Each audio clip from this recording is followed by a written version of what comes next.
Pause dans la polémique sur le fichier SIDA des militaires. Le ministre de la Défense, en effet, vient d'abroger l'arrêté de son service de santé qui autorisait le recueil des noms de porteurs du virus. Explication des militaires. Il nous faut ces informations lorsque nos soldats ont besoin de donner leur sang sur les théâtres d'opération. L'arrêté avait été publié au journal officiel du 19 février dans une rédaction ambiguë. Ses buts, disait-il, la gestion des patients et la recherche de facteurs de risque dans la population suivie. Ce qui revenait à la constitution d'un fichier des séropositifs. Les informations étaient destinées à l'hôpital militaire L'Aveyran à Marseille. Elles visaient, semble-t-il, une centaine de personnes.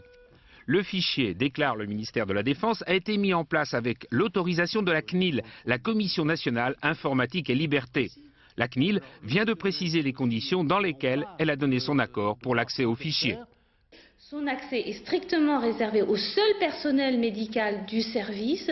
En aucun cas, il n'est prévu de transmission d'informations à l'extérieur et notamment à la hiérarchie militaire. C'est un usage strictement médical qu'est réservé cette application informatique.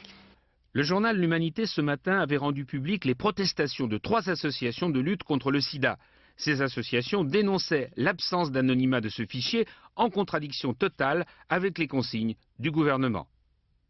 Nous contestons le fait que nous n'avons pas besoin de données nominatives pour étudier des souches virales et pour étudier les risques de transmission dans des populations données. C'est de la sociologie, c'est de la virologie et on n'a pas besoin d'avoir le nom et les dates de naissance d'une personne pour cela.